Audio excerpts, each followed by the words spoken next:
Welcome to will study point online classes.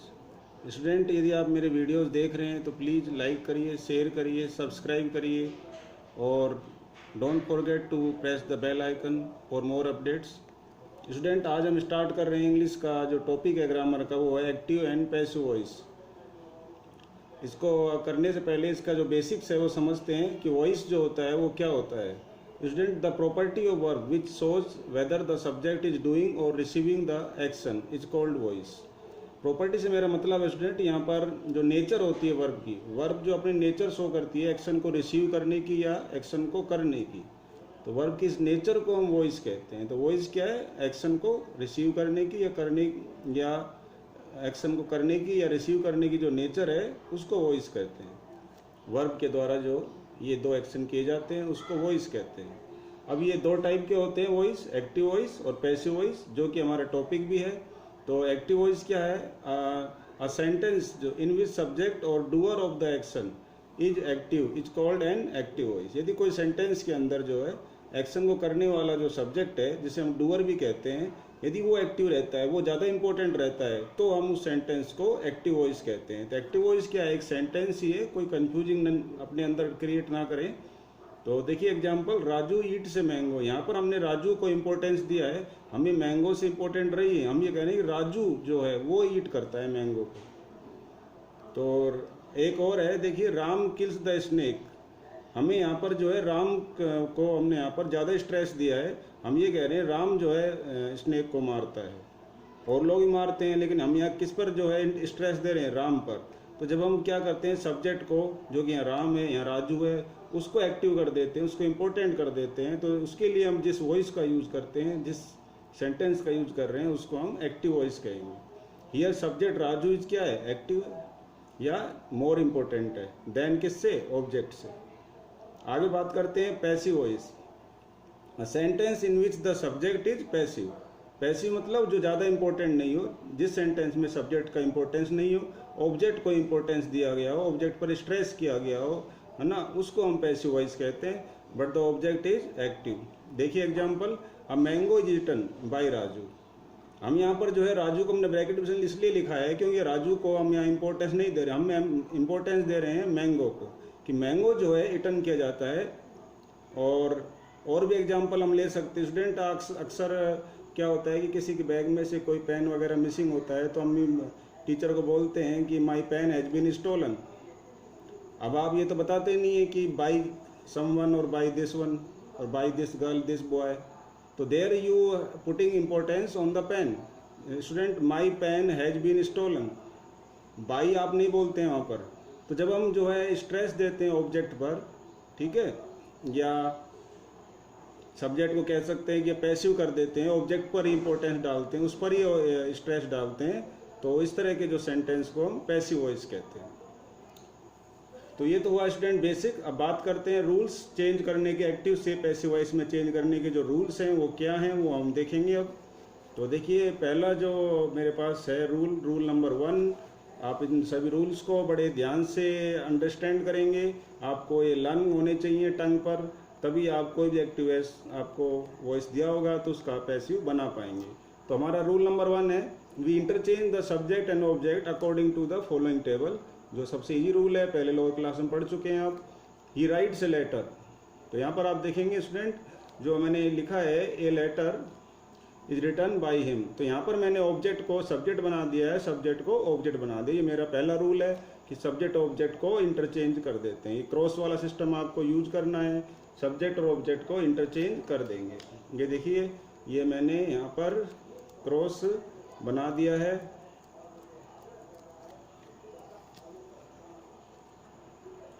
तो इसमें ये लेटर तो यहाँ आ गया है, देख क्रॉस, देखिए ये क्रॉस करके यहाँ पर हिम आ गया। तो आपको ये क्रॉस रूल यूज करना है इस तरह से, ऑब्जेक्ट को सब्जेक्ट बनाना है और सब्जेक्ट को ऑब्जेक्ट बनाना है।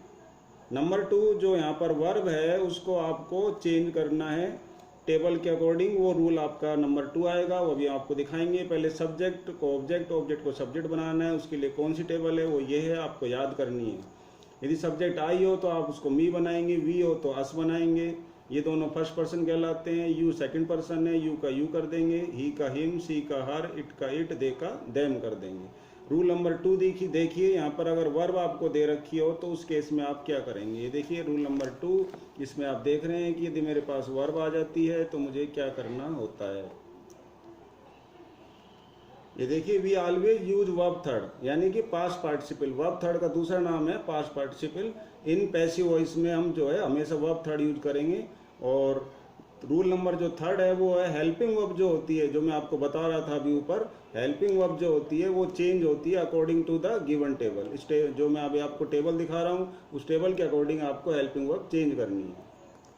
ये देखिए स्टूडेंट, यदि एक्टिव वॉइस में आपको वर्ब फर्स्ट लिखी मिल जाए, यानी कि डज लिखा मिल जाए, डू लिखा मिल जाए, तो ये डज सिंगुलर के लिए आता है, डज डू प्लूरल के लिए आता है, लेकिन है दोनों ही सिंगुलर वर्ब हैं। तो फर्स्ट वर्ब आ जाए, जैसे लुक होता है ना, गो होता है, ये मेन वर्ब है। हेल्पिंग वर्ब भी आ जाए, उनका फर्स्ट फॉर्म आ जाए, तो आपको पैसिव वॉइस में इज, एम, आर इन तीनों में से किसी एक को लेना है। किसके अकॉर्डिंग आपको देखना है कि सिंगुलर है या प्लूरल है, उसके अकॉर्डिंग लेना है। ऑब्जेक्ट को सिंगुलर प्लूरल देख करके, और वर्ब हमेशा थर्ड आएगी, जो हमने आपको रूल नंबर 2 में बताया है। और दूसरा जो है ये आपको टेबल पूरे अच्छे से लर्न करनी है। आप ये टेबल लर्न कर लेंगे, समझ लीजिए आप जो है अराउंड 70% एक्टिव पैसिव बनाना सीख गए हैं। तो देखिए वर्ब सेकंड आ जाए, यानी कि हेल्पिंग वर्ब की सेकंड फॉर्म आ जाए, या वर्ब सेकंड आ जाए, मेन वर्ब की सेकंड फॉर्म या हेल्पिंग वर्ब की सेकंड फॉर्म आ जाए, तो आपको वाज वर्ब थर्ड करना है। इसी तरह से ये दोनों स्टूडेंट देखिए गौर से, ये मैंने प्रेजेंट सिंपल टेंस लिया है, ये पास्ट सिंपल टेंस लिया है। हम आपको फ्यूचर सिंपल टेंस भी दिखा देते हैं। ये देखिए फ्यूचर सिंपल टेंस है मेरे पास, ये वाला विल और शैल और कैन और कुड, ये आपके पास आ जाते हैं। Would, may, might, should, must और वर्ब फर्स्ट आ जाती है। तो आपको एक एक्स्ट्रा वर्ड लगाना पड़ता है, वो होता है बी, बाकी एडजेक्टिव, यानी कि विल फर्स्ट आ जाए तो आप करेंगे विल बी वर्ब फर्स्ट। ये देखिए आपको यहाँ पर मैंने दिखा रखा है, विल और बी और वर्ब ये आपका थर्ड कर देंगे, फर्स्ट का थर्ड, क्योंकि वर्ब थर्ड तो फिक्स है, वो तो आएगी ही। तो आपको ये करना है, ध्यान रखना है, ये इसका इस तरह से ये दे रखा है। और वापस वही चलते हैं, तो ये प्रेजेंट सिंपल टेंस दोनों, प्रेजेंट सिंपल, पास्ट सिंपल, ये हो गया फ्यूचर सिंपल। अब बात करते हैं कंटिन्यूस टेंस। यदि अगर प्रेजेंट कंटिन्यूस आ जाए, पास्ट कंटिन्यूस आ जाए, मेरा मतलब है is, am, are, verb, ING आ जाए, आप तो ऐसे याद करना है, टेंस के नाम के चक्कर में पढ़ने से कंफ्यूज होता है। आप ऐसे याद करिए, is, am, are, verb, ING आ जाए तो हमको इज, एम, आर में से कोई एक लगाना है वापिस, और बीइंग एक्स्ट्रा वर्ड लगेगा, वर्ब थर्ड लगेगी। ऐसे ही वाजवर आईएनजी आ जाए तो वाजवर और बीइंग और वर्ब थर्ड लगेगा। एक्स्ट्रा वर्ड बीइंग लगाना है कंटिन्यूस टाइम में आईएनजी वाली वर्ब में। उसके बाद बात करते हैं, ये देखिए ये मैंने परफेक्ट टेंस की स्ट्रक्चर लिखी है। हैज ए वर्ब थर्ड आ जाए, हैज ए या वर्ब थर्ड, या हैड वर्ब थर्ड आ जाए, तो दोनों ही केस में आपको क्या करना है, एक्स्ट्रा वर्ड बीन लगाना है। हैज आ जाए तो हैज बीन, और आपका हैड आ जाए तो हैड बीन और वर्ब थर्ड। और ये देखिए आपके पास जो है will shall have verb third आ जाए तो will shall have been verb third कर देंगे, हो गया। और ये आप फ्यूचर परफेक्ट टेंस है, तो तीनों परफेक्ट हो चुके हैं। तो स्टूडेंट 8 टेंसेज होती हैं जिनके पैसिव वॉइस बनते हैं, 3 परफेक्ट, 2 कंटिन्यूस, 5 और 3 जो है आपके सिंपल। 8 टेंस हैं। बात करते हैं रूल नंबर 9 की। यदि इज, एम, आर के साथ, वाज वर्ब के साथ, हेल्पिंग वर्ब के साथ टू आ जाती है और वर्ब फर्स्ट आ जाती है, तो आप टू को टू भी बना देंगे, बाकी सब एज इट इज रहेगा। देखिए is, am, are, was verb, as it is, इनमें से कोई एक लेंगे, इनमें से कोई एक है, टू का टू भी बन जाएगा, और वर्ब जो है आपको पता है मैंने कह रखा है थर्ड फॉर्म आएगी, ठीक है। और ओट आ जाए, हैव आ जाए, हैड टू आ जाए, ओट टू आ जाए, हैज टू आ जाए, वर्ब फर्स्ट आ जाए, तो आपको क्या करना है, ओट हैज टू भी वर्ब थर्ड करना है। और यदि स्टूडेंट आपके पास ये आ जाती है is, am, are, was verb जो ऊपर भी आ चुका है, लेकिन साथ में गोइंग और आ जाता है टू के साथ, तो आपको वही स्ट्रक्चर यूज करनी है, गोइंग टू का गोइंग टू बी कर देंगे, यानी बी लगना है एक्स्ट्रा वर्ड। जब भी टू आ जाए, देखिए टू बी, टू है तो टू बी, टू है तो टू बी करना है, और वर्ब थर्ड आएगी आपकी। वर्ब कौन सी लगानी है, थर्ड लगानी है।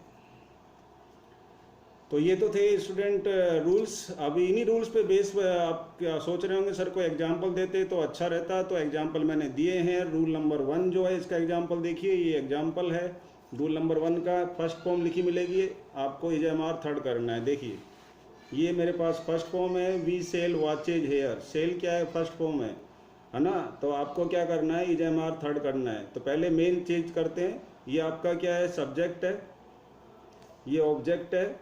ऑब्जेक्ट को यहाँ पर ले आए अपन ने, इंटरचेंज करना है। सब्जेक्ट को यहाँ पर ले गए, बाई लगा करके अस कर दिया अपन ने, ये देखिए इंटरचेंज हो गए। ये ऑब्जेक्ट यहाँ आ गया, सब्जेक्ट यहाँ चला गया, बाई लगा के हमने सब्जेक्ट लिख दिया। अब जो हमने टेबल बताई उसके अकॉर्डिंग आपको क्या करना है, ये फर्स्ट फॉर्म है सेल, तो इसको क्या करेंगे, इज एम आर थर्ड करेंगे। तो वॉचेज है तो इज आएगा कि आर आएगा, आर आएगा, और आपको सेल का थर्ड क्या करेंगे, सोल्ड कर देंगे, बस सिंपल खत्म। और ये एडवर्ब है, एज इट इज वहीं की वहीं रहेगी। दूसरा रूल था हमारे पास, वर्ब अगर सेकंड लिखी मिल जाए तो हम करते हैं वाज वर वर्ब थर्ड। तो आप देखते हैं कि वर्ब सेकंड आती है तो क्या होता है, तो ये देखिए they won the match yesterday, ये सेकंड फॉर्म मुझे लिखी मिल गई है। अब मैं इसका वाज वर वर्ब थर्ड करूँगा। पहले तो मैंने मैच को आगे लिया है, ये देखिए क्रॉस रूल यूज किया है, दे को मैंने बाई देम कर दिया है, ठीक है। और जो वन है सेकंड फॉर्म है, हमें करना है वाज वर थर्ड, तो ये देखिए वॉज लगा दिया मैंने क्योंकि मैच सिंगुलर है, और वन का थर्ड फॉर्म भी वन होता है।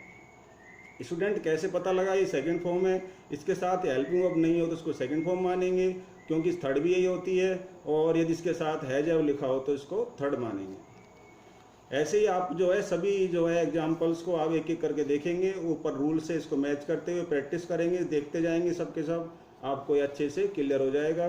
जैसे मैंने देखो ये भी ले रखा है, डिड जो है क्या है, सेकंड फॉर्म है, तो हमें से फिर दोबारा से वही वाज वर थर्ड आएगा, और नोट एज इट इज रहेगा। देखिए वाज नोट, और ये थर्ड लगा दी मैंने, ब्रिंग की ब्रोट कर दी है, और इंटरचेंज कर दिया, ये प्राइज इधर आ गया, बाई अस इधर हो गया। ठीक है स्टूडेंट, इस तरह से आपको मैंने सभी के एग्जाम्पल 11 है, ये आपके रूल है 11 के, जो 11 रूल हैं ये पूरे आपके 11 रूल्स के मैंने 11 एग्जाम्पल लिखे हैं, आप सभी को देख सकते हैं। ये देखिए जो फोर्थ है ये वाला, इसमें हमने वाज वर यदि आएंगे दे रखा हो तो was were being extra word लगाते हैं और थर्ड फॉर्म कर देते हैं। ऐसे ही जो है जो थर्ड दे रखा हो तो है जो और बीन एक्स्ट्रा वर्ड लगाते हैं, वर्ब थर्ड करते हैं। मेरे पास जो है हेड थर्ड हो तो हेड बीन वर्ब थर्ड हो जाएगा। इसी तरह से ये देखिए विल हैव वर्ब थर्ड हो तो will have been third form आते, ध्यान रखें बीन लगाना है, किल्ड। और ये 8 देखिए आई शैल ब्रिंग, तो ये आपका जो मॉडल आ जाए वर्ब फर्स्ट आ जाए, ध्यान रखें स्टूडेंट, मॉडल और वर्ब फर्स्ट आए तो आपको मॉडल के साथ बी लगाना है, वर्ब को थर्ड करना है। देखो मॉडल और बी और वर्ब थर्ड। आप सोच रहे होंगे सेल का मैंने विल क्यों किया है, तो आपको ये देखना है कि यहाँ ऑब्जेक्ट जो आप उठा के आगे लाए हैं वो ऑब्जेक्ट आपका जो है क्या है, सिंगुलर है, ठीक है, और तो उसके साथ विल आएगा। सेल आपको तब लगाना है जब यहाँ से आप ऑब्जेक्ट यहाँ उठा कर लाते हैं और वो फर्स्ट पर्सन हो, आई और वी हो तो सेल लगाएंगे, नहीं तो विल लगाएंगे। हमारे यहाँ पर जो आई था वो फर्स्ट पर्सन था इसलिए सेल आया। ठीक है स्टूडेंट, ध्यान रखें। आगे जो है 9th है आपके पास, ये देखो मैंने नया स्ट्रक्चर बताया आपको, was were is am are के साथ टू आ जाए तो टू भी कर देते हैं तो वाज टू भी हो जाएगा, और बाकी थर्ड फॉर्म ब्रॉट और ए गिफ्ट इधर आ गया, आई का बाई मी हो गया। इस तरह से होते जाएंगे। और she was to study mathematics, देखिए हैज टू आ गया तो सी हैज टू, तो हैज टू का हैज टू भी हो जाएगा, तो mathematics has to be studied. और ये एम कैपिटल रहेगा, शुरू का लेटर कैपिटल लिखना है आपको। और एक बात ध्यान रखें कि ये मैथमेटिक्स है, सिंगुलर वर्ड है, एस से कंफ्यूज ना हो, ये इसके नेम की स्पेलिंग है। इस तरह से ये 11th रूल है, गोइंग टू होगा तो गोइंग टू भी हो जाएगा। स्टूडेंट लाइक लास्ट रूल है 4th की हम बात करते हैं, बाकी रूल की हम जो है पार्ट 2 में बात करेंगे। तो लास्ट रूल है, if we have double object, मान लीजिए एक्टिव वॉइस में हमारे पास डबल ऑब्जेक्ट हो जाते हैं, एक इनडायरेक्ट ऑब्जेक्ट जो कि पर्सन को शो करता है जिसे हम पर्सनल प्रोनाउन कहते हैं, उस इज मेड सब्जेक्ट, उसको हम सब्जेक्ट बनाते हैं, वो ज़्यादा बेटर रहता है। और डायरेक्ट ऑब्जेक्ट जो होता है या कोई फ्रेज आ जाए, एडवर्ब आ जाए, आर पुट बिफोर बाई, उनको बाई के आगे लिखते हैं। ये देखिए example, I gave him a picture. आप यहाँ देख रहे हैं मेरे पास डबल ऑब्जेक्ट आ गया है, एक तो पर्सनल प्रोनाउन है, इनडायरेक्ट ऑब्जेक्ट है, एक डायरेक्ट ऑब्जेक्ट है। तो स्टूडेंट मैं पहले इनडायरेक्ट ऑब्जेक्ट को आगे लेके आऊँगा, जो मैंने बताया कि मोर सुटेबल रहता है। तो हिम का जो है हम सब्जेक्ट बनाएंगे इस ऑब्जेक्ट का, तो ही बनेगा, और आई का बाई मी कर देंगे। और यहाँ पर जो गेव है सेकंड फॉर्म है, क्योंकि हेल्पिंग वर्ब नहीं लगी हुई है तो इसके लिए हम सेकंड फॉर्म दे रखी हो। तो एक्टिव में तो पैसिव में हम वाज वर थर्ड करते हैं, तो वाज गिवन थर्ड हो गया, ये देखिए। और जो ये अपने पास डायरेक्ट ऑब्जेक्ट है वो एज इट इज आ जाएगा, ए पिक्चर। इसी तरह से मैंने और भी लिखी है, he asked me to attend the party. तो ये मी क्या है, फिर पर्सन है, तो पर्सन वाले हिम है, मी है, आप और देख रहे हैं हिम है, तो ये पर्सन वाले आपको आगे लाने हैं। ठीक है, ये ध्यान रखें आप। वो ज़्यादा बेटर होता है जब पैसिव वॉइस बनाते हैं। तो स्टूडेंट बाकी रूल्स की हम सेकंड पार्ट में बात करेंगे। फर्स्ट पार्ट में आज इतना ही। आई होप आपको समझ में आ गया होगा। फिर भी इस रिलेटेड कोई क्वेरी हो, कोई बात हो तो आप कमेंट्स करिए और मैं उसको ट्राई करूँगा सोल्व करने की। Thank you.